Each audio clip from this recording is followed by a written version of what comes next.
Ububuhan! Usapang Sarah Geronimo. Kasi ano to eh, itong mga kwento, tinuuna kong kwento doon, ito yung mga mga nakuha nating kwento at mga nakachika natin during Holy Week hanggang Easter Sunday. Since nasa first week or second week pa lang naman tayo ng April at sa sobrang init po, may initin yung mga hatid namin at bitbit namin mga kwento sa inyo. O diba? Eto na nga po, unahin na natin itong kasi kahit nung nasa Amerika po kami at Canada ay nababalitaan na namin at may mga nakaka-chat na kami sa aming mga Viber at Messenger na mas open na ang communication line amongst the family of Sarah Geronimo, Mami Divine, mga kapatid ni Sarah at Mateo Golocelli, diba? Which is good news kasi nga for the longest time na sabi nga ng mga ibang netizen nagsasawa na sila kasi kumbaga parang long overdue na ang mga ganitong kaganapan. Pero sa gaya nga po ng sinasabi namin sa inyo, ano naman kasi yung proseso ng pag-heal talagang may tamang oras may tamang oras, may tamang pagkakataon at may mga tamang tao siguro na i-involve dun sa mga galawang harmony, peaceful, nagkakaisa, nagmamahalan, etc., respeto. So nabalitaan natin na dahil may open communication na itong couple na Sarah Geronimo Godicelli at Mateo Godicelli sa pamilya ni Mami Divine, lalo na kay Mami Divine na talagang noon pa man ay very open na talagang siguro isa na siya sa mga showbiz mothers na binansagang terror, monster, etc. Diba? Hinilera na siya doon sa mga nanay na talagang overprotective sa kanilang anak. Lalong-lalo na nga kay Sarah nung ito'y dalaga pa. At lalong nagkaroon ng tensyon nung parang pasekretong nagpakasal si Mateo at si Sarah. Kinikwento lang natin, hindi natin binabalikan na kung ano pa mang pangit. Kasi right now, ang ganda na babalitaan natin yung open communication nila na nagkakatawagan, nagkakausap, nag-hello, pinasasalamatan ni Sarah. Di ba nung sa isang award recently na tinanggap niya, talagang minention pa niya yung nanay niya. And nitong Easter Sunday nga lang po, nung last Easter Sunday, parang nakatanggap ng mga regalo ang mga pamilya ni Mami Divine at mga kapatid ni Sarah na openly tinanggap nitong pamilya ni Sarah na dati nga kasi nachichismis na di ba di umano binabasura, mabuti na lang daw maraming mga chismosang marites na ayun mo na imbis na pakinabangan pa ng o nang mabulok sa basurahan ay kinukuha nila, pinamimigay din, parang kasi ang issue is hindi talaga daw matanggap-tanggap that time na ganun. Pero hindi tumigil ang couple, ang mag-asawang Sarah at Mateo sa pagsuyo siguro sa sarili nilang pamamaraan ng pagpapakita pa rin ng pagmamahal at respeto sa mga parents ni Sarah. Although may chika din o may chismis din na lumabas ngayong first week ng April nga na sa gitna ng ganitong magandang news na sinasabing parang may kondisyon daw itong si Mami Divine na okay na si Sarah ang parang makipagbati siya uli at magmuna daw si Mateo. Parang ganon. Kaya tinutuligsa na naman si Mami Divine na sabi, parang investment na ganito. Parang ano to, anong tawag doon yung hulugan na parang partial bang pagpapatawad mo or pagtanggap mo.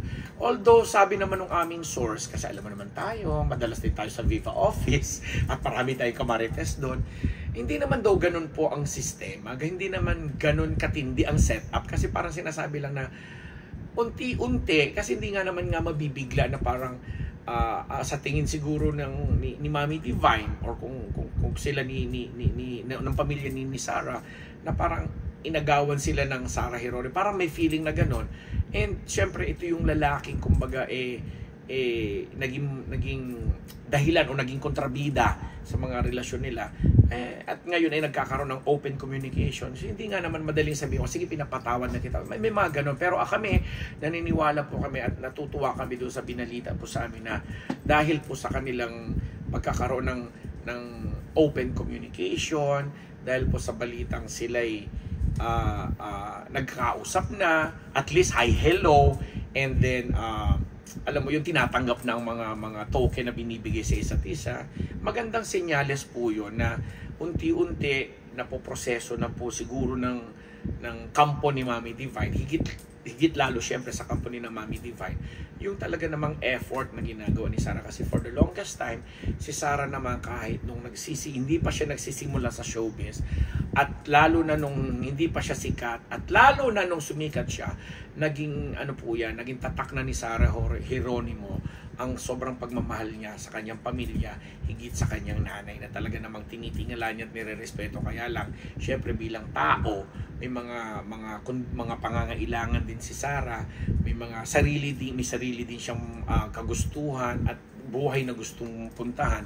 Kaya nagdidesisyon siya para kanya sarili. But it doesn't mean iniiwanan niya or tinatalikuran niya yung kanyang pamilya. Kasi nga, since day one, kahit nung matinding-matindi pa yung sigalot at gulo sa gitna ng nandiyan si Boss Vic Del Rosario na namamagitan sa kanila, talaga namang hindi tumigil si Sarah. And sa suporta rin ng kanyang asawang si Matteo Guidocelli, napapanatili po nila yung maganda nilang relasyon. Kaya nga sabi nga naming lahat, ako dito sa Marites University, na lagi ko rin nagiging subject ang mag-asawang ito.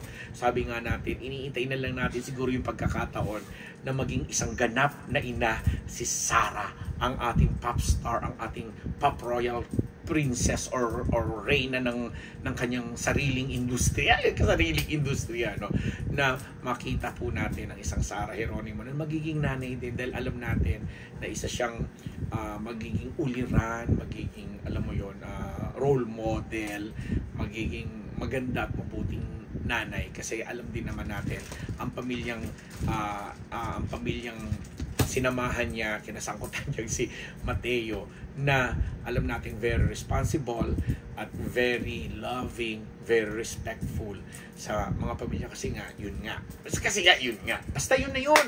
O basta matuwa na po tayo mga Sarah, Matteo at Mommy Divine followers, mga nagsumusubaybay din po sa istoryang ito, na ito po yung latest po nating napulot, ito po yung latest po nating nasagap tungkol sa kanila. And indeed, this is a very good step para masabi natin papunta na sila siguro dun sa pagbabalik normal na talaga namang pamilyang-pamilya ang turingan nila sa isa't isa. And with that, eto na kami, magbababi na kami, mga kapamilya, kapuso, kapatid, kabagang, ka-Team Unbettable, ka-Team Marites University, ka-Team PBA, at ka-Team Ambet Nabus po.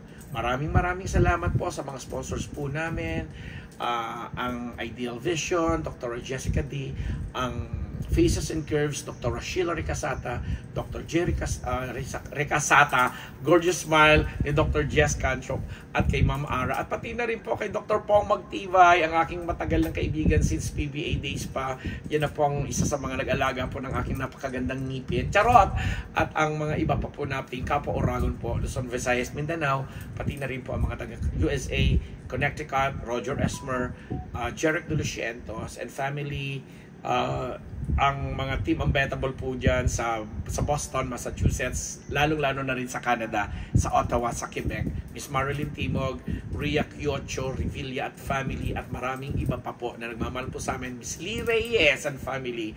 Magandang Kuya Von Nabus, at saka Ate Cora. Magandang araw, gabi, tanghali, whatever man kayong datnan nitong pagbati ko. Kuya Reyna ay Kuya, kapatid na Rene De Leon sa San Francisco, maraming thank you sa iyo. Ang inyong lingkod, mga kapwa Vilmates, Vilmanians, yan, binati ko ng lahat. Ambet Nabus po, nagpapasalamat.